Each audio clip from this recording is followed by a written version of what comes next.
ಆತ್ಮೀಯ ಸ್ಪರ್ಧಾರ್ಥಿಗಳೇ, ತಮ್ಮೆಲ್ಲರಿಗೂ doctor VRS ಮಾಡುವಂಥ ಭಾನುವಾರದ ಶುಭೋದಯಗಳು. ಭಾನುವಾರ ಅಂತ ಹೇಳ್ತಾ ಇದ್ದೀನಿ. ಭಾನುವಾರದ ವಿಶೇಷತೆ ನಿಮಗೆಲ್ಲ ಗೊತ್ತಿದೆ. ಅದೇ ರೀತಿಯಲ್ಲಿ ಇವತ್ತು ಮೂಳೆ ದಿನ ಇದು, ಅದಕ್ಕೋಸ್ಕರ ಮೂಳೆ ಪಾಠವನ್ನು ಇವತ್ತಿನ ಕೇಳೋಣ. ನಾನು ಈಗಾಗಲೇ ಹೇಳ್ತಾ ಇದ್ದೆ, ತುಂಬ ಟೈಮ್ ಹೇಳಿದ್ದೀನಿ, ಕಡಿಮೆ ಟೈಮ್ ತೆಗೆದುಕೊಂಡು ಕಡಿಮೆ ವಿಷಯ ತೆಗೆದುಕೊಂಡು ಹೆಚ್ಚಿಗೆ ಮಾರ್ಕ್ಸ್ ಬರುತ್ತೆ ಅಂದರೆ ಆ ಏರಿಯಾನ ಬಿಡಬಾರ್ದು. ಆ ಏರಿಯಾ ಬಿಟ್ಟರೆ ಕಾಂಪಿಟೇಟಿವ್ ಎಕ್ಸಾಮ್ನಲ್ಲಿ ಅಂತಂದರೆ ನಿಮ್ಗೆ ಗೊತ್ತಿರೋದನ್ನ ಎಕ್ಸಾಮ್ನಲ್ಲಿ ಬರೆದು ಬಂದರೆ ಹೆಂಗಾಗುತ್ತೋ ಆ ರೀತಿ ಆಗುತ್ತೆ. ಓಕೆ ಓಕೆ ನೀವು ನಿಮ್ಮ ಫ್ರೆಂಡ್ ಸರ್ಕಲ್ಗೆ ಮತ್ತು ನೀವು ಸಬ್ಸ್ಕ್ರೈಬ್ ಮಾಡಿ ಅಂತ ಹೇಳ್ತಾ ಇದ್ದೀನಿ. ಡಾಕ್ಟರ್ VRS ಗ್ರೂಪ್ ಅನ್ನೋದನ್ನ ಸಬ್ಸ್ಕ್ರೈಬ್ ಮಾಡಿ ಈ ತರಗತಿಯನ್ನು, ವಿಜ್ಞಾನದ ತರಗತಿಯನ್ನು ಉಚಿತವಾಗಿ ಪಡೆಯಿರಿ ಅಂತ ಹೇಳ್ತಾ ಮುಂದೆ ಹೋಗೋಣ. ಇದು ಗೊತ್ತಿದೆ ನಿಮಗೆ, ಸಮಗ್ರ ಸ್ಪರ್ಧಾ ವಿಜ್ಞಾನ ಕನ್ನಡದಲ್ಲಿರುವಂಥದ್ದು, ಎಲ್ಲ ಏರಿಯಾನು ಕವರ್ ಆಗಿರುವಂಥ ಪುಸ್ತಕ. ನೆಕ್ಸ್ಟ್ ಅದೇ ಬುಕ್ಕು ಇಂಗ್ಲೀಷ್ನಲ್ಲಿರುವಂಥದ್ದು ಸ್ಮಾರ್ಟ್ ಸೈನ್ಸ್ ಅಂತ, ಇದು ಕ್ವಶನ್ ಬ್ಯಾಂಕು. ಓಕೆ, ಮೂಳೆಗಳಿಗೆ ಹೋಗೋಣ. ಮೂಳೆಗಳ ಮೇಲೆ ಒಂದು ಕ್ವಶನ್ಸನ್ನು ಕಾಮನ್ ಆಗಿ ನೋಡ್ಬೋದು. ಆಮೇಲೆ ಇತ್ತೀಚೆಗೆ ಬರ್ತಾ ಇರುವಂಥ ಎಕ್ಸಾಮ್ಗಳು, ಮೂಳೆಗಳಿಗೆ ಬರುವಂಥ ಎಕ್ಸಾಮ್ಗಳು, ಉದಾಹರಣೆಗೆ ಪೊಲೀಸ್ ಕಾನ್ಸ್ಟೇಬಲ್ ಹೆಚ್ಚಿಗೆ ಕ್ವಶನ್ಸ್ ಇವೆ, ಸಬ್ ಇನ್ಸ್ಪೆಕ್ಟರ್ನಲ್ಲಿ ಹೆಚ್ಚಿಗೆ ಇವೆ.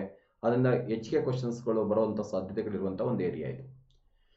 ಬೋನ್ಸ್, ಮೂಳೆಗಳಿರೋದ್ರಿಂದ ನಮ್ಗೆ ಏನೇನು ಉಪಯೋಗ ಅನ್ನೋದನ್ನು ನೋಡೋದಾದ್ರೆ, ಆಧಾರವನ್ನು ಕೊಟ್ಟಿವೆ, ನಮಗೆ ನಮ್ಮ ದೇಹಕ್ಕೆ ಆಧಾರವನ್ನು ಕೊಟ್ಟಿವೆ, ಸಪೋರ್ಟನ್ನು ಕೊಟ್ಟಿವೆ, ಒಂದು ನಿಮಿಷ, ಆಧಾರವನ್ನು ಒದಗಿಸಿವೆ,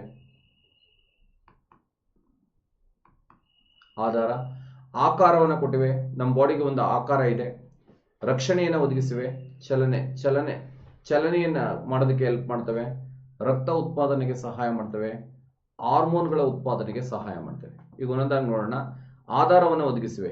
ನೀವು ಸ್ಟ್ರೈಟ್ಗೆ ಒಂದು 2 hours ಕೂತ್ಕೊಳ್ತೀರಾ ಅಂತಂದ್ರೆ ಬಿಕಾಸ್ ಆಫ್ ಬೋನ್ಸ್, ಮೂಳೆಗಳಿರೋದ್ರಿಂದ ಆಧಾರವನ್ನು ಒದಗಿಸ್ತೇವೆ. ಆಕಾರ, ನಮ್ಗೊಂದು ಶೇಪ್ ಇದೆ ಅಂದ್ರೆ ಬಿಕಾಸ್ ಆಫ್ ಬೋನ್ಸ್, ಇಲ್ಲದ್ರೆ ಬಸವನಳು ತರ ಆಗ್ಬಿಡ್ತಾ ಇದ್ವಿ, ಯಾವ ಭಾಗ ಉತ್ಕೊಳುತ್ತೆ ಯಾವ ಭಾಗ ಬೆಳೆಯುತ್ತೆ ಎಂದು ಗೊತ್ತಾಗ್ತಾ ಇರಲಿಲ್ಲ. ರಕ್ಷಣೆಯನ್ನ ಕೊಡ್ತವೆ. ಒಂದು ಆಕ್ಸಿಡೆಂಟ್ ಆಗಿ ಒಬ್ಬ ವ್ಯಕ್ತಿ ಗುರುತಿಸೋ ಮಟ್ಟಿಗೆ ಉಳಿದಿದ್ದಾನೆ ಅಂದ್ರೆ ಬಿಕಾಸ್ ಆಫ್ ಬೋನ್ಸ್. ಚಲನೆಗೆ ಸಹಾಯನ ಮಾಡ್ತದೆ, ಮೂವ್ಮೆಂಟ್ಗೆ ಹೆಲ್ಪ್ ಮಾಡುತ್ತೆ, ಹೊಂದಾಣಿಕೆ ಕೋಆರ್ಡಿನೇಷನ್ಗೆ ಹೆಲ್ಪ್ ಮಾಡುತ್ತೆ.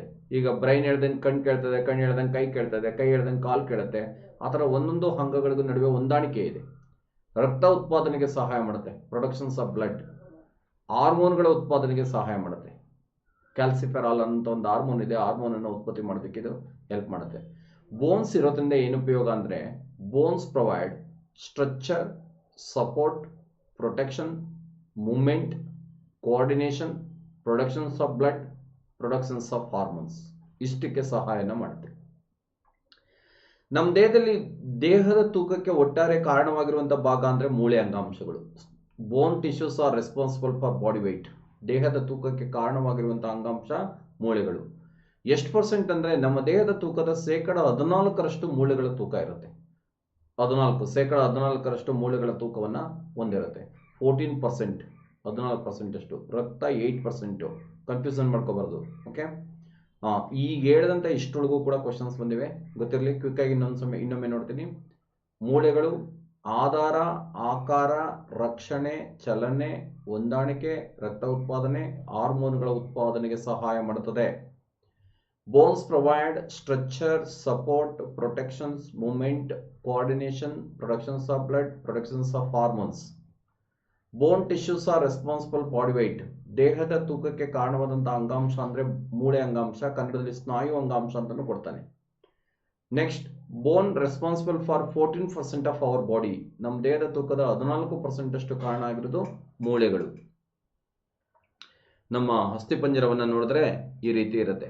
ಓಕೆ, ನೆಕ್ಸ್ಟ್, ಮೂಳೆಗಳ ಬಗ್ಗೆ ಅಧ್ಯಯನ ಮಾಡೋದಕ್ಕೆ ಆಸ್ಟಿಯಾಲಜಿ ಅಂತ ಕರೀತಾರೆ. Study of bones, osteology. ಮೂಳೆಗಳ ಬಗ್ಗೆ ಅಧ್ಯಯನ ಮಾಡೋದಕ್ಕೆ ಏನಂತ ಕರೀತಾರೆ ಅಂತ ಕೇಳ್ತಾರೆ. ನಿಮ್ಗೆ ಈಗ ಆಲ್ರೆಡಿ ಹೇಳಿದ್ದೀನಿ, ಹಣ್ಣುಗಳ ಬಗ್ಗೆ ಅಧ್ಯಯನ ಮಾಡೋದಕ್ಕೆ ಏನಂತ ಕರೀತಾರೆ, ಮಣ್ಣಿನ ಬಗ್ಗೆ ಅಧ್ಯಯನ ಮಾಡೋದಕ್ಕೆ ಏನಂತ ಕರೀತಾರೆ, ಪಕ್ಷಿಗಳ ಬಗ್ಗೆ ಅಧ್ಯಯನ ಮಾಡೋದಕ್ಕೆ ಏನಂತ ಕರೀತಾರೆ. ಮತ್ತೆ ಈ ರೀತಿನಲ್ಲಿ ಒಂದು ಕ್ವಶನ್ಸ್ ಇರುತ್ತೆ, ಮೂಳೆಗಳ ಬಗ್ಗೆ ಅಧ್ಯಯನ ಮಾಡೋದಕ್ಕೆ ಏನಂತ ಕರೀತಾರೆ, ರಕ್ತದ ಬಗ್ಗೆ ಅಧ್ಯಯನ ಮಾಡೋದಕ್ಕೆ ಏನಂತ ಕರೀತಾರೆ ಅನ್ನೋದು ಒಂದು ಕ್ವಶನ್ಸ್ ಕಾಮನ್ ಆಗಿ ಆಲ್ಮೋಸ್ಟ್ ಆಲ್ PC ಇಂದ ಹಿಡಿದು IAS ವರೆಗೂ ನೀವು ನೋಡ್ಬೋದು. ಅದೇ ರೀತಿಯಲ್ಲಿ ಇಲ್ಲೂ ಕೂಡ ಕ್ವಶನ್ಸ್ ಅನ್ನ ಕೇಳ್ಬೋದು. ಮೂಳೆಗಳ ಬಗ್ಗೆ ಅಧ್ಯಯನ ಮಾಡೋದಕ್ಕೆ ಆಸ್ಟಿಯಾಲಜಿ ಅಂತ ಕರಿತೀವಿ. ಜನಿಸಿದ ಮಗುವಿನ ಒಟ್ಟು ಮೂಳೆಗಳ ಸಂಖ್ಯೆ ಎಷ್ಟಿರುತ್ತೆ ಅಂತಂದ್ರೆ, born baby consists 300 bones. 300 ಮೂಳೆಗಳಿರುತ್ತವೆ. Okay, ವಯಸ್ಕ ಮಾನವನ ಒಟ್ಟು ಮೂಳೆಗಳ ಸಂಖ್ಯೆ 206 ಇರ್ತವೆ, 206. ಇದಂತೂ ಕಾಂಪಿಟೇಟಿವ್ ಎಕ್ಸಾಮ್ನಲ್ಲಿ 206 ಬಾರಿನೇ ಕ್ವಶನ್ಸ್ ಆಗಿದೆ. PC ಇಂದ ಹಿಡಿದು IAS ವರೆಗೆ ಇದ್ರ ಮೇಲೆ ಕ್ವಶನ್ಸ್ ಅನ್ನ ನೋಡ್ಬೋದು ನೀವು. ಒಟ್ಟು ತಲೆಯಲ್ಲಿರುವ ಮೂಳೆಗಳು 22 ಇರ್ತವೆ, 22 ಇರ್ತವೆ. ನಿಮಗೆ IAS ಅಲ್ಲಿ ಕ್ವಶನ್ಸ್ ಬಂದಿದೆ, 4 ಆಪ್ಷನ್ಸ್ ಅಲ್ಲೂ 22ನೇ ಬರ್ದಿದ್ದಾನೆ. ಆದ್ರೆ ಯಾವ್ದು ಬರಿಬೇಕು ಅಂತಂದ್ರೆ ಬ್ರಾಕೆಟ್ ಅಲ್ಲಿ 14+8 ಇದೆಯಲ್ಲ ಅದು ಕರೆಕ್ಟ್ ಆಗುತ್ತೆ ಸರ್. 14 ಮುಖದ ಮೂಳೆಗಳು, 8 ತಲೆಯ ಮೂಳೆ. ಟೋಟಲ್ ನಂಬರ್ ಆಫ್ ರಿಬ್ಸ್, ಪಕ್ಕೆಲುಬುಗಳು 24 ಇರ್ತವೆ, 12+12 ಇರ್ತವೆ. ಒಂದ್ ಸೈಡ್ 12, ಇನ್ನೊಂದ್ ಸೈಡ್ 12 ಪಕ್ಕೆಲುಬುಗಳು, ರಿಬ್ಸ್ ಅಂತ ಕರಿತೀವಿ. Total number of back bones 26 ಇರ್ತವೆ, ಬೆನ್ನು ಮೂಳೆಗಳು 26 ಇರ್ತವೆ. 13+13, ಒಂದ್ ಸೈಡ್ 13 ಇರ್ತವೆ, ಅನದರ್ ಸೈಡ್ 13 ಇರ್ತವೆ, 26 ಮೂಳೆಗಳು ಇರ್ತವೆ. ಒಟ್ಟು ಬೆನ್ನು ಉರಿಯ ಮಣಿಗಳು, ಚೈನ್ಸ್ ಆಫ್ ಸ್ಪೈನಲ್ ಕಾರ್ಡ್ ಅಂತ ಇರ್ತೀವಿ, ಬೆನ್ನಿನ ಮಧ್ಯದಲ್ಲಿ ಇರುತ್ತಲ್ಲ ಅದು ಬೆನ್ನು ಉರಿಗಳು. ಬೆನ್ನು ಉರಿಯ ಮಣಿಗಳು 33 ಇರ್ತವೆ, 33 ಇರ್ತವೆ, 33. ಕನ್ಫ್ಯೂಷನ್ ಮಾಡ್ಕೊಳ್ತೀರಾ. ಒಂದೊಂದು ಮಣಿನೂ ಕೂಡ, ಒಂದೊಂದು ಚೈನ್ ಕೂಡ ಒಂದೊಂದು ಮೂಳೆ. ನಿಮ್ಗೆ ಗೊತ್ತಿದೆ, ಬ್ಯಾಕ್ ಪೈನ್ ಬಂದ್ರೆ ನೀವು ಹಾಸ್ಪಿಟಲ್ಗೆ ಸ್ಕ್ಯಾನಿಂಗ್ ಮಾಡಿಸಿದ್ರೆ ಅವ್ರು ಬರ್ದಿರ್ತಾರೆ C4 ನಲ್ಲಿ ಪ್ರಾಬ್ಲಮ್ ಇದೆ, C6 ನಲ್ಲಿ ಪ್ರಾಬ್ಲಮ್ ಇದೆ ಇದಂತ. ಹಂಗಂತಂದ್ರೆ ಏನು ಅಂತಂದ್ರೆ ಆ ಚೈನ್ ಅಲ್ಲಿ ಪ್ರಾಬ್ಲಮ್ ಇದೆ ಅನ್ನೋದು ಅರ್ಥ. ಅದು 33 ಮೂಳೆಗಳಿರ್ತವೆ, ಒಂದೊಂದು ಕೂಡ ಒಂದೊಂದು ಮೂಳೆ. ನೀವು ಸಾಕ್ ಅಬ್ಸರ್ವರ್ ಇಲ್ಲದೆ ಇರುವಂತ ವೆಹಿಕಲ್ ಇಲ್ಲಿ ಲಾಂಗ್ ಜರ್ನಿಯನ್ನ ಮಾಡಿದ್ರೆ ಕುಳಿಗೆ ಕುಳಿತುಕೊಂಡಾಗ, ತಗ್ಗು ಪ್ರದೇಶಕ್ಕೆ ವೆಹಿಕಲ್ ಹೋದಾಗ ಮತ್ತೆ ಅಪ್ಗೆ ಸಡನ್ ಆಗಿ ಬಂದಾಗ ಏನಾಗುತ್ತೆ, ವೆಹಿಕಲ್ ಸಾಕ್ ಅಬ್ಸರ್ವರ್ ಮೇಲೆ ಪ್ರೆಸರ್ ಬೀಳಬಹುದು, ನಿಮ್ ಬೆನ್ ಮೇಲೆ ಬಿದ್ದುಬಿಟ್ರೆ ಈ ತರ ಪೇನ್ ಆಗ್ಬಿಡುತ್ತೆ. ಅದಕ್ಕೋಸ್ಕರ ಸಾಕ್ ಅಬ್ಸರ್ವರ್ ಇರುವಂತ ವೆಹಿಕಲ್ಗಳನ್ನ ಲಾಂಗ್ ಜರ್ನಿ ಮಾಡೋರು ಬೆಳೆಸಬೇಕು.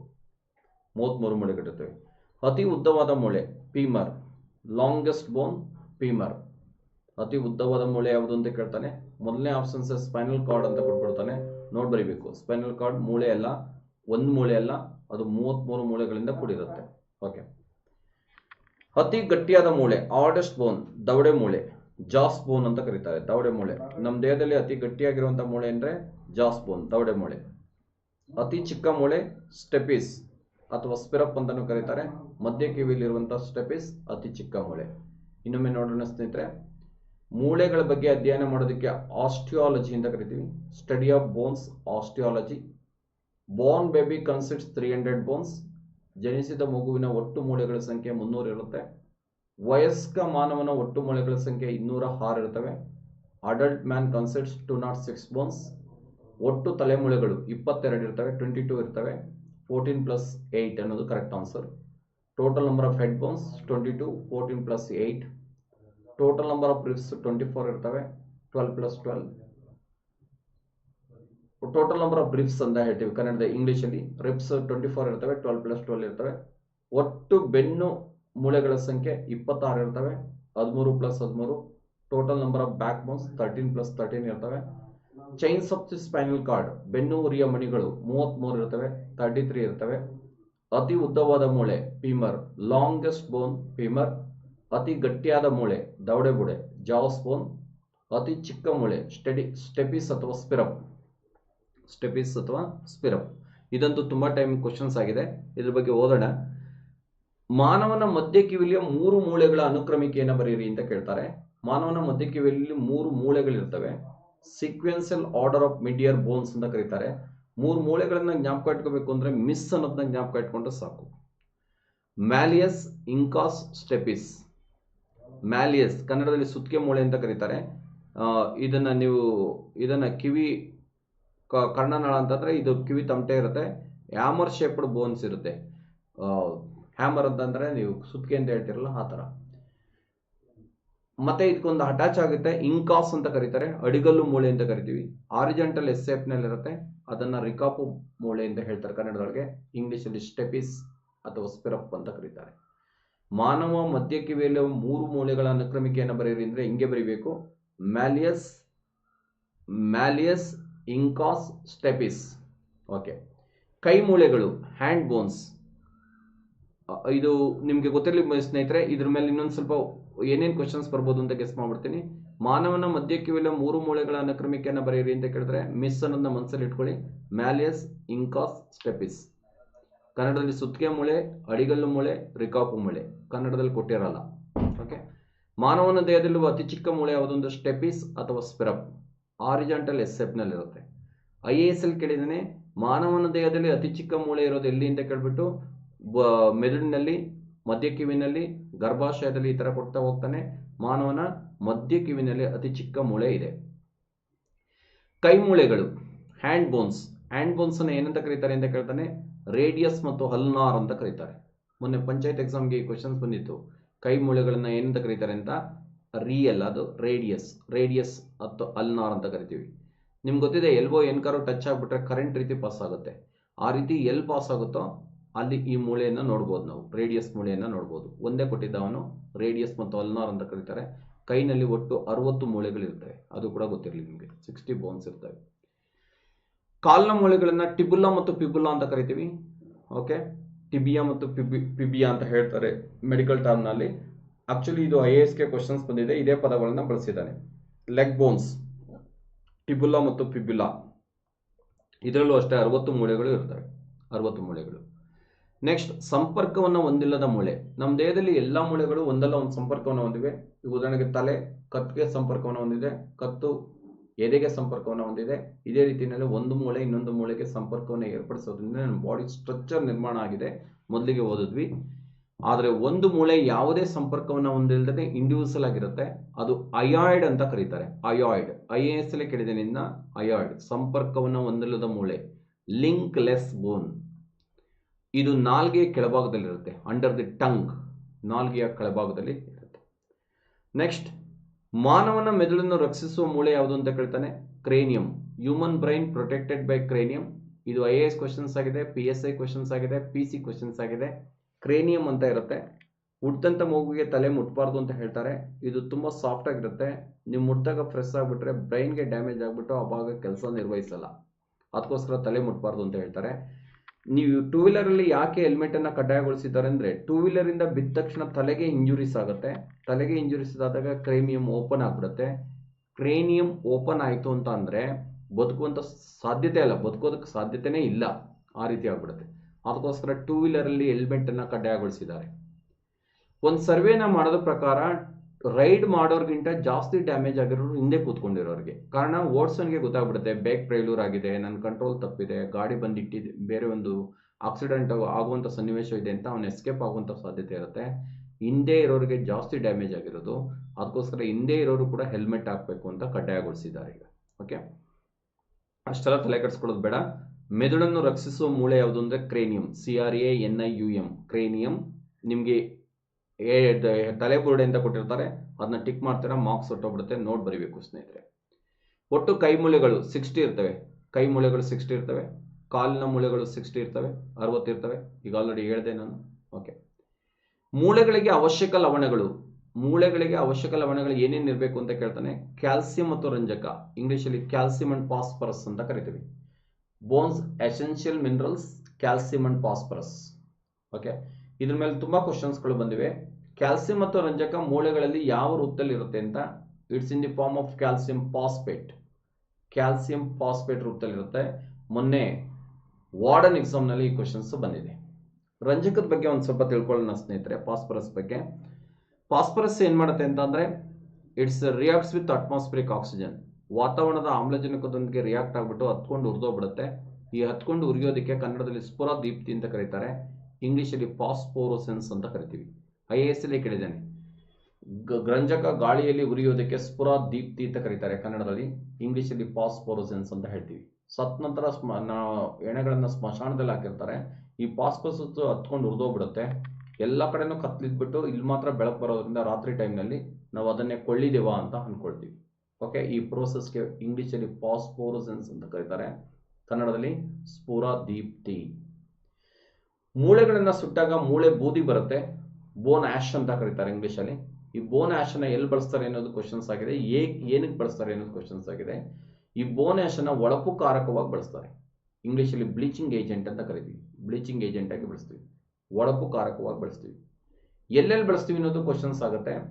ಶುಗರ್ ಇಂಡಸ್ಟ್ರೀಸ್, ಸಕ್ಕರೆ ಕೈಗಾರಿಕೆನಲ್ಲಿ ಬಳಸ್ತಾರೆ. ನಿಮ್ಗೆ ಗೊತ್ತಿದೆ, ಕಬ್ಬಿನಿಂದ ಬಂದಂಥ ರಸ ಗ್ರೇ ಕಲರ್ ಇರುತ್ತೆ, ಬ್ಲೀಚ್ ಮಾಡಿದ್ಮೇಲೆ ವೈಟ್ ಕಲರ್ಗೆ ಬರೋದು. ಬೆಲ್ಲ ತಯಾರಿಕೆಯಲ್ಲಿ ಬಳಸ್ತಾರೆ, ಪೇಸ್ಟ್ ತಯಾರಿಕೆಯಲ್ಲಿ ಬಳಸ್ತಾರೆ. PSI ನಲ್ಲಿ ಕ್ವಶನ್ಸ್ ಆಗಿದೆ ಇದು. ಪೇಸ್ಟ್ ತಯಾರಿಕೆಯಲ್ಲಿ ಮೂಳೆ ಬೂದಿಯನ್ನು ಏನಾಗಿ ಬಳಸುತ್ತಾರೆ ಅಂತ ಕೇಳ್ಬಿಟ್ಟು as a ingredient, as a bleaching agent ಅಂತ ಕೊಟ್ಕೊಂಡು ಹೋಗಿರ್ತಾನೆ. ಒಳಪು ಕಾರಕವಾಗಿ ಬಳಸ್ತಾರೆ. ಸಾಬೂನು ಮತ್ತು ಮಾರ್ಜಕಗಳ ತಯಾರಿಕೆಯಲ್ಲಿ ಬಳಸ್ತಾರೆ. ಸಾಬೂನು ಸೋಪ್ ತಯಾರಿಕೆಯಲ್ಲಿ ಬಳಸ್ತೀವಿ. ಮಾರ್ಜಕಗಳು ಅಂದರೆ ಸರ್ಪು, ಸರ್ಫೆಕ್ಸೆಲ್ಲು, ಏರಿಯಲ್ಲು, ಇವನ್ನೆಲ್ಲ ನಾವು ಮಾರ್ಜಕಗಳು ಅಂತ ಕರಿತೀವಿ. ಏನಕ್ಕೆ ಬಳಸ್ತೀವಿ ಇದನ್ನ ಅಂತಂದ್ರೆ, ಇವನ್ನೆಲ್ಲ ಮಾಡ್ಬೇಕಾದ್ರೆ ಒಳ್ಳೆ ವಸ್ತುಗಳನ್ನೇ ಬಳಸಿರೋದಿಲ್ಲ. ಅನ್ವಾಂಟೆಡ್ ಥಿಂಗ್ಸ್ ಏನಾದ್ರು ಇದ್ರೆ ಮೂಳೆ ಬೂದಿಯನ್ನು ಬಳಸಿದ್ರೆ ಮೂಳೆ ಬೂದಿ ಹಗುರವಾಗಿರುತ್ತೆ. ಅನ್ವಾಂಟೆಡ್ ಥಿಂಗ್ಸ್ ಅನ್ನ ಮೇಲ್ಭಾಗಕ್ಕೆ ಕಿಟ್ಟದ ರೂಪದಲ್ಲಿ ತರುತ್ತೆ. ಅದನ್ನ ಸ್ಕಿಮ್ ಔಟ್ ಮಾಡಿಬಿಟ್ರೆ ಆ ವಸ್ತು ಬ್ರೈಟ್ ಆಗಿರೋ ರೀತಿಯಲ್ಲಿ ನೋಡ್ಕೊಳ್ಳುತ್ತೆ. ಅದಕ್ಕೋಸ್ಕರ ಇದನ್ನ ಬಳಸ್ತಾರೆ. ಸಾಬೂನು ಮತ್ತು ಮಾರ್ಜಕಗಳ ತಯಾರಿಕೆಯಲ್ಲಿ ಇದನ್ನ ಬಳಸ್ತೀವಿ. ಒಂದ್ಸಲ ಕ್ವಿಕ್ ಆಗಿ ನೋಡ್ಕೊಂಬರೋಣ.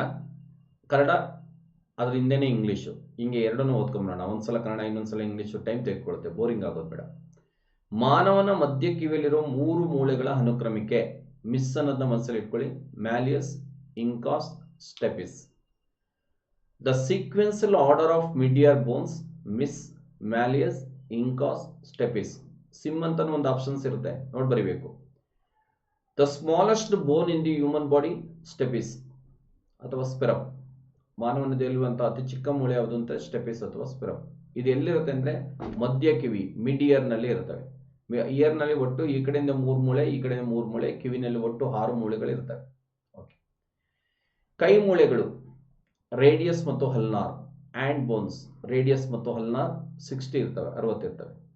ಕಾಲ್ನ ಮೂಳೆಗಳು ಟಿಬುಲ್ಲಾ ಮತ್ತು ಪಿಬುಲ್ಲಾ.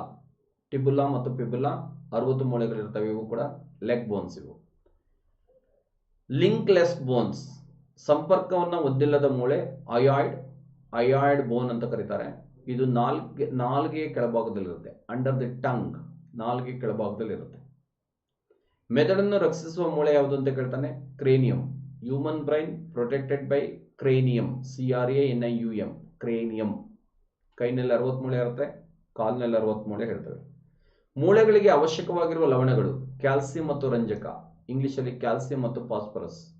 ಬೋನ್ essential minerals calcium and phosphorus. Phosphorus preserved in water. ರಂಜಕವನ್ನು ನೀರಿನಲ್ಲಿ ಸಂಗ್ರಹಿಸುತ್ತಾರೆ. Okay. Calcium and phosphorus in the form of calcium phosphate.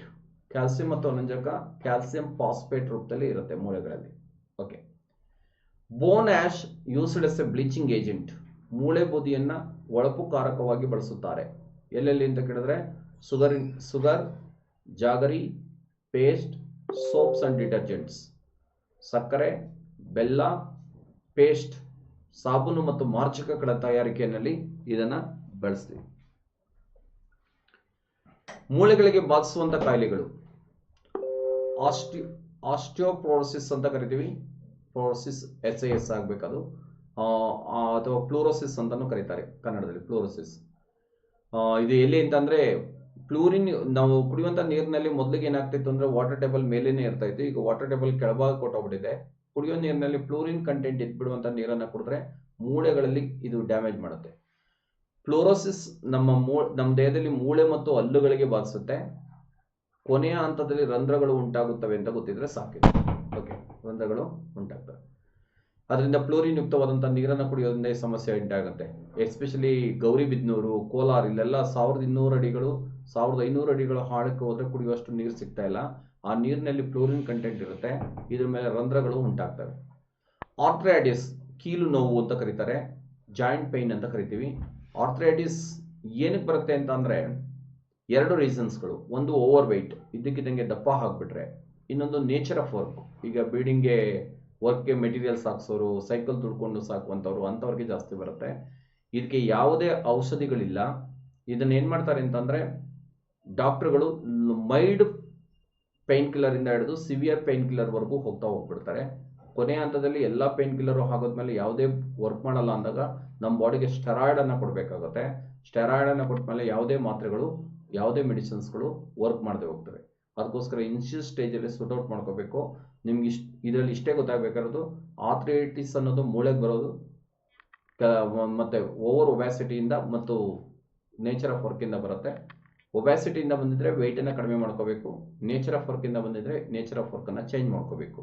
Arthritis ನೋಡಿ, ಅಟಲ್ ಬಿಹಾರಿ ವಾಜಪೇಯಿ ಅವರು ಅಂತ ಗ್ರೇಟ್ ವ್ಯಕ್ತಿ, ಆಡಳಿತ ಪಕ್ಷನೇ ಅತ್ಯುತ್ತಮ MP ಅಂತ ಡಿಸೈಡ್ ಮಾಡಿದಂತ ಏಕೈಕ ವ್ಯಕ್ತಿ ಆದಂತ ಅಟಲ್ ಬಿಹಾರಿ ವಾಜಪೇಯಿ ರಾಜಕೀಯದಿಂದ ಹೊರಗಡೆ ಉಳ್ಕೊಳ್ಳೋದಕ್ಕೆ ಕಾರಣ ಆಗಿರೋದು ಇದು ಆರ್ಥ್ರೈಟಿಸ್. ಚಿಪ್ಪನ್ನು ಚೇಂಜ್ ಮಾಡಿದ್ರು ಕೂಡ ಸರೋಗ್ಬಿಡ್ಲಿಲ್ಲ, ಆ ರೀತಿ ಆಗ್ಬಿಡುತ್ತೆ. ಗೋಟ್ ಅಂತ ಇದೆ, ಸಂಧಿವಾತ ಅಂತ ಕರೀತಾರೆ, ಜಾಯಿಂಟ್ ಅಲ್ಲಿ ಆಗುವಂತ ಸಮಸ್ಯೆಗಳು, ಇದು ಮೂಳೆಗಳಿಗೆ ಬರೋದು ಅಂತ ಗೊತ್ತಿದ್ರೆ ಸಾಕು. ಮಸ್ಕ್ಯುಲರ್ ಡಿಸ್ಟ್ರೋಫಿ, ಮಸ್ಕ್ಯುಲರ್ ಡಿಸ್ಟ್ರೋಫಿ ಅನ್ನೋದು ಸಾಫ್ಟ್ ಬೋನ್ ಇರುತ್ತೆ, ಎಲ್ಲೆಲ್ಲಿ ಬೀಳ್ತಾರೋ ಅಲ್ಲಲ್ಲೇ ಮಕ್ಕಳುಗಳಲ್ಲಿ ಮುರಿದೋಗ್ಬಿಡುತ್ತೆ ಮೂಳೆ, ಮತ್ತೆ ಅದೇ ಕಟ್ಕೊಂಡ್ಬಿಡುತ್ತೆ. ಇವರು ಹೆಚ್ಚಿಗೆ ಎತ್ತರಕ್ಕೆ ಬೆಳೆಯಲ್ಲ, ಮ್ಯಾಕ್ಸಿಮಮ್ ಅಂದರೆ 18 ಇಯರ್ಸ್ ವರೆಗೆ ಬದುಕ್ತಾರೆ ಇವರು. Muscular dystrophy. ಓಕೆ, ಇದು ಮೂಳೆಗಳಲ್ಲಿ ಕ್ಯಾಲ್ಸಿಯಂ ಕಡಿಮೆ ಆದರೆ ಆಗುವಂಥದ್ದು ಸ್ನಾಯು ದೌರ್ಬಲ್ಯ ಉಂಟಾಗುತ್ತೆ. ಕ್ಯಾಲ್ಸಿಯಂ ಮತ್ತು ರಂಜಕಗಳು ಎರಡೂ ಇಂಪಾರ್ಟೆಂಟು. ಕ್ಯಾಲ್ಸಿಯಂ ಮೂಳೆಗಳು ಬೆಳೆಯೋದಕ್ಕೆ ಹೆಲ್ಪ್ ಮಾಡುತ್ತೆ, ರಂಜಕ ಮೂಳೆ ಗಟ್ಟಿಯಾಗೋದಕ್ಕೆ ಹೆಲ್ಪ್ ಮಾಡುತ್ತೆ. ಎರಡೂ ಸಮ ಪ್ರಮಾಣದಲ್ಲಿ ಇರಬೇಕು, ಸರಿಯಾದ ಪ್ರಮಾಣದಲ್ಲಿ ಇರಬೇಕು, ಇಲ್ಲಾಂದರೆ ಎರಡರಿಂದನೂ ಸಮಸ್ಯೆ ಉಂಟಾಗುತ್ತೆ. ಕ್ಯಾಲ್ಸಿಯಂ ಇಲ್ಲಾಂದರೆ ಮೂಳೆ ಬೆಳೆಯೋದಿಲ್ಲ, ಫಾಸ್ಫರಸ್ ಇಲ್ಲಾಂದರೆ ಮೂಳೆಗಳು ಗಟ್ಟಿತನವನ್ನು ಹೊಂದೇನೆ ಸಾಫ್ಟ್, ಇನ್ನೂ ಏಜ್ ಇದ್ದಂಗೆ ಬಾಗ್ಬಿಟ್ಟಿರೋದು, ಈ ಥರದ ಸಮಸ್ಯೆಗಳಿರ್ತಾವಲ್ಲ ಆ ರೀತಿ ಆಗ್ಬಿಡುತ್ತೆ. ಬೋನ್ ಕ್ಯಾನ್ಸರ್, ನಾನು ಈಗಾಗಲೇ ಹೇಳಿದ್ದೀನಿ ಕ್ಯಾನ್ಸರ್ ಬಗ್ಗೆ ಮುಂದಿನ ತರಗತಿಗಳಲ್ಲಿ ನಾನು ಸುಮಾರು ಒಂದು 2 ಗಂಟೆ ಟೈಮ್ ಅದಕ್ಕೆ ವ್ಯಯ ಮಾಡ್ತೀವಿ ಅಂತ. ಕಾರಣ ಇವತ್ತು ಸೊಸೈಟಿನಲ್ಲಿರುವಂಥ ಬರ್ನಿಂಗ್ ಇಶ್ಯೂ ಇದು. ಎವ್ರಿ ಇಯರ್ 10% ಅಷ್ಟು ರೋಗಿಗಳು, ಕ್ಯಾನ್ಸರ್ ರೋಗಿಗಳು ಜಾಸ್ತಿ ಆಗ್ತಾ ಇರ್ತಾರೆ. ಅದಕ್ಕೆ ಮೇಜರ್ ಕಾರಣಗಳು, ಒಂದು ಕ್ಲೈಮೇಟ್ ಚೇಂಜಸ್, ಕಾಸ್ಮಿಕ್ ರೇಸಸ್, ಇದೆಲ್ಲ ವಾತಾವರಣದಲ್ಲಿ ಜಾಸ್ತಿ ಆಗ್ತಾ ಇರೋದು. ಇನ್ನೊಂದು ಲೈಫ್ ಸ್ಟೈಲ್ ಚೇಂಜ್ ಮಾಡ್ಕೊಳ್ತಾ ಇರೋದು, ಜೀವನ ಶೈಲಿಯನ್ನು ಚೇಂಜ್ ಮಾಡ್ಕೊಳ್ತಾ ಇರೋದು. ನೋಡಿ, ಮೊದಲು ಚಪಾತಿ, ರೊಟ್ಟಿ, ರಾಗಿ ಬಾಲ್ ಈ ಥರದವನ್ನ ಫ್ರೆಶ್ ಆಗಿ ಮಾಡಿ ಜನ ತಿಂತಾ ಇದ್ರು. ಇವತ್ತು ಪಿಜ್ಜಾ, ಬರ್ಗರು, ಬಿಸ್ಕೆಟ್ಸು ಈ ಥರದನ್ನ ತಿನ್ನೋದಕ್ಕೆ ಹೋಗ್ತಾ ಇದ್ದಾರೆ. ಯಾವಾಗ ಮಾನವ ತಿನ್ನೋದನ್ನ ಬಿಟ್ಟು ನಾಯಿ ತಿನ್ನೋದನ್ನೆಲ್ಲ ಸ್ಟಾರ್ಟ್ ಮಾಡಿದ್ವಿ, ಈ ಥರ ಸಮಸ್ಯೆಗಳು ಉಲ್ಬಣ ಆಗ್ತವೆ. ಕಾರ್ಸಿನೋಜಿನ್ ಅನ್ನುವಂಥ ಒಂದು ಕೆಮಿಕಲ್ ಜಾಸ್ತಿ ಆಗುತ್ತೆ, ಎಲ್ಲಿ ಜಾಸ್ತಿ ಆಗುತ್ತೋ ಆ ಕ್ಯಾನ್ಸರ್ ಬರುತ್ತೆ. ಮೂಳೆಲ್ಲಾದರೆ ಮೂಳೆ, ಸ್ಕಿನ್ನಲ್ಲಾದರೆ ಸ್ಕಿನ್ನು, ಬ್ಲಡ್ಡಲ್ಲಾದರೆ ಬ್ಲಡ್. ಕಾರ್ಸಿನೋಜಿನ್ ಕಾಂಪಿಟೇಟಿವ್ ಎಕ್ಸಾಮಲ್ಲಿ ತುಂಬ ಎಕ್ಸಾಮಲ್ ಕ್ವಶನ್ಸ್ ಆಗಿದೆ. ಕ್ಯಾನ್ಸರ್ ಓದಿದಾಗ ಇನ್ನೂ ಡೀಟೇಲ್ ಆಗಿ ಓದೋಣ ಸ್ನೇಹಿತರೆ. ಮೂಳೆಗಳಿಗೆ ಬಾಧಿಸುವಂಥ ಕಾಯಿಲೆಗಳು, ಆಸ್ಟಿಯೋಫೋರೋಸಿಸ್ ಅಂತ ಕರೀತಾರೆ, ಫ್ಲೋರೋಸಿಸ್ ಅಂತಲೂ ಹೇಳ್ತೀವಿ ಇದಕ್ಕೆ. ನೆಕ್ಸ್ಟ್ ಆರ್ಥ್ರೈಟಿಸ್, ಕೀಲು ಬೇನೆ ಅಥವಾ ಕೀಲು ನೋವು, ಗೋಟ್ ಸಂಧಿವಾತ, ಮಸ್ಕ್ಯುಲರ್ ಡಿಸ್ಟ್ರೋಫಿ ಸ್ನಾಯು ಕ್ಷಯ ಅಂತಲೂ ಕರೀತಾರೆ ಇದಕ್ಕೆ ಕನ್ನಡದಲ್ಲಿ, ಮಸ್ಕ್ಯುಲರ್ ಡಿಸ್ಟ್ರೋಫಿ. ಓಕೆ, ಮೇಂತಿಯಾ ಗ್ರೇವಿಸ್ ಅಂತ ಒಂದು ಬರುತ್ತೆ, ಇದು ಸ್ನಾಯು ದೌರ್ಬಲ್ಯಕ್ಕೆ ಒಳಗಾಗೋದು. ನೆಕ್ಸ್ಟ್ ಬೋನ್ ಕ್ಯಾನ್ಸರ್, ಮೂಳೆಗಳ ಕ್ಯಾನ್ಸರ್. ಇಷ್ಟು ಮೂಳೆಗಳಿಗೆ ಬಾಧಿಸುವಂಥ ಕಾಯಿಲೆಗಳು. ನೆಕ್ಸ್ಟ್ ಒಂದು ಸ್ವಲ್ಪ ತಜ್ಞರ ಮೇಲೆ ಕ್ವಶನ್ಸ್ ಅನ್ನ ಕೇಳ್ತಾನೆ. ಮೂಳೆ ತಜ್ಞರಿಗೆ ಆರ್ಥೋಪಿಡಿಷಿಯನ್ ಅಂತ ಕರೀತಾರೆ. ಆರ್ಥೋ ಅಂದ್ರೆ ಮೂಳೆ, ಪಿಡಿಷಿಯನ್ ಅಂದ್ರೆ ತಜ್ಞ. ಮೂಳೆ ತಜ್ಞರನ್ನ ಏನಂತ ಕರೀತಾರೆ ಅಂದ್ರೆ ಒಂದು ಕ್ವಶನ್ಸ್, ಆರ್ಥೋಪಿಡಿಷಿಯನ್ ಅಂತ ಕರೀತಾರೆ. ಆರ್ಥೋಪಿಡಿಷಿಯನ್. ಮೂಳೆ ವ್ಯಾಯಾಮ ಮಾಡಿಸೋರಿಗೆ ಫಿಸಿಯೋಥೆರಪಿಸ್ಟ್ ಅಂತ ಕರೀತಾರೆ. ಫಿಸಿಯೋಥೆರಪಿಸ್ಟ್. ಕೆಲವು ಸಮಯದಲ್ಲಿ ನಿಮ್ಗೆ ಏನಾದ್ರು ಆಪರೇಷನ್ ಆಗಿದ್ರೆ, ಆಪರೇಷನ್ದೆಲ್ಲ ಸಕ್ಸಸ್ ಆದಮೇಲೆ ಎಕ್ಸಸೈಸಸ್ನ ಮಾಡಿಸಿ ಅದನ್ನ ಪರ್ಫೆಕ್ಷನಿಸ್ಟ್ಗೆ ಬರ್ತಾರೆ. ಅಥವಾ ಏನಾದ್ರು ಸಮಸ್ಯೆ ಆಗಿದ್ರೆ ನಿಮಗೆ ವ್ಯಾಯಾಮವನ್ನು ಮಾಡಿಸೋದ್ರ ಮೂಲಕ ಕರೆಕ್ಟ್ ಮಾಡ್ತಾರೆ. ಈ ಎಕ್ಸಸೈಸಸ್ನ ಮಾಡಿಸೋಂಥವ್ರಿಗೆ ಫಿಸಿಯೋಥೆರಪಿಸ್ಟ್ ಅಂತ ಕರೀತಾರೆ. ಮೂಳೆ ವ್ಯಾಯಾಮ, ಬೋನ್ ಎಕ್ಸಸೈಸಸ್, ಫಿಸಿಯೋಥೆರಪಿಸ್ಟ್. ಮೂಳೆ ಮಾರ್ಪಾಡುಗಳು ಅಂತ ಕರಿತೀವಿ, ಮಾಡಿಫಿಕೇಶನ್ಸ್ ಆಫ್ ಬೋನ್ಸ್ ಅಂತ ಹೇಳ್ತಾರೆ ಇಂಗ್ಲೀಷಲ್ಲಿ. ಇವರಿಗೆ ಆಕ್ಯುಪೇಷನಲ್ ಥೆರಪಿಸ್ಟ್ ಅಂತ ಕರೀತಾರೆ. Occupational therapist. ಕೆಲವು ಸಮಯದಲ್ಲಿ ಕ್ರಚಸ್ ಕೊಡಬೇಕಾಗತ್ತೆ, ಕ್ಯಾಲಿಫರ್ಸ್ ಕೊಡಬೇಕಾಗತ್ತೆ, ವಾಕರ್ ಕೊಡಬೇಕಾಗತ್ತೆ. ಈ ಥರದನ್ನ ಅಡಾಪ್ಟೇಷನ್ನ ಮಾಡುವಂಥವ್ರಿಗೆ, ತುಂಬ ಏಜ್ ಆದರೂ ಟಾಯ್ಲೆಟ್ ಕೂತ್ಕೊಂಡು ಹೇಳೋದಕ್ಕಾಗಲ್ಲ, ಕೆಲವು ಅಡಾಪ್ಟೇಷನ್ನ ಮಾಡಬೇಕಾಗತ್ತೆ, ಅಂಥವ್ರಿಗೆ ಆಕ್ಯುಪೇಷನಲ್ ಥೆರಪಿಸ್ಟ್ ಅಂತ ಕರಿತೀವಿ. Occupational therapist. Okay, occupational therapist ಅಂತ ಹೇಳ್ತೀವಿ. ಇದನ್ನು ಇನ್ನೊಂದ್ಸಲ ರಿವಿಷನ್ ಮಾಡ್ಬಿಡೋಣ. ಬೋನ್ ಡಿಸೀಸಸ್ ಕನ್ನಡದಲ್ಲಿ ಹೇಳೋದಂತಂದ್ರೆ ಅಸ್ಥಿ ರಂಧ್ರ ಅಂತಾನೆ ಕರೀತಾರೆ ಕನ್ನಡದೊಳಗೆ. ತುಂಬ ಆ ಥರ ಕೊಡಲ್ಲ ನಿಮಗೆ, ಇಂಗ್ಲೀಷ್ ಪದನೇ ಕೊಡ್ತಾನೆ ಇಲ್ಲಿ. ಆಸ್ಟಿಯೋಫೋರೋಸಿಸ್ ಅಥವಾ ಫ್ಲೋರೋಸಿಸ್ ಅಂತ ಹೇಳ್ತೀವಿ. ಆರ್ಥ್ರೈಟಿಸ್ ಅಥವಾ ಕೀಲು ಬೇನೆ ಅಂತ ಕರಿತೀವಿ. ಗೋಟ್ ಸಂಧಿವಾತ ಅಂತ ಕರಿತೀವಿ. ಮಸ್ಕ್ಯುಲರ್ ಡಿಸ್ಟ್ರೋಫಿ ಸ್ನಾಯು ಕ್ಷಯ ಅಂತ ಹೇಳ್ತಾರೆ.